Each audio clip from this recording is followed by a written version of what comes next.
Very first year in practice, I got an emergency call late at night from a patient I'd been seeing for like knee pain or something. This is when my cell phone was my office phone. And she said to me, I think I need to come in right now. I think there's something seriously wrong with me. I'm just incredibly angry. My cat died today and I'm just really worked up about it. And I feel like I'm going to be violent and I need some help right now.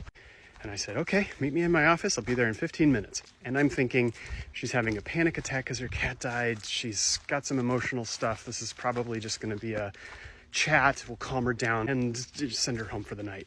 And in the course of taking a history, which is something that any good clinician should do, she mentions that the previous day, she'd been sitting around a campfire with some friends playing music and was bit by a spider. And the spider bite is really, really painful for her. And I took her pulse. It's a thing we do in Chinese medicine, and I'm feeling this incredibly strong, pounding pulse. And so I touch her forehead with the back of my hand, and she's burning up.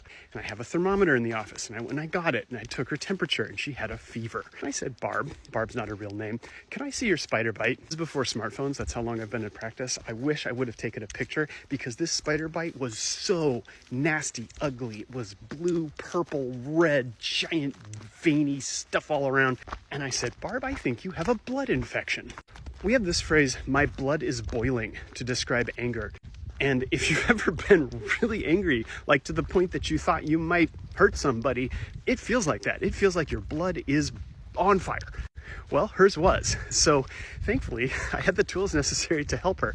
We did some sterile lancing followed by a wet cup. That's a Chinese medicine thing to help get some of the bad blood out of the area of infection. Do not do that at home. I made her a poultice of topical herbs to put on the wound to clear the heat and toxin. I sent her home with what would be about a week's worth of herbs for a normal adult. And I said, I want you to take all of this in the next 24 hours. I also told her to go to urgent care, but I knew she wasn't gonna. This is where I live. This is where she lives. There's a plane flying overhead. Sorry about the noise. Anyway, a lot of people who live out here are not going to go to urgent care unless like a limb falls off. So I called her the next day. I said, how you feeling? She said, better. I said, did you go to urgent care? She said, of course not. I said, sorry about your cat. She said, he's kind of a dick. I don't really miss him. So the moral of this story is that if a doctor says, it's all in your head, just get over it, and the only symptom you can register is emotional, whether it's anxiety or rage or whatever, but there's something in the back of your head that says, I think there's more to this, be the squeaky wheel, keep looking for a provider who will look deeper and listen. I love practicing rural medicine. I love it. Never a dull moment.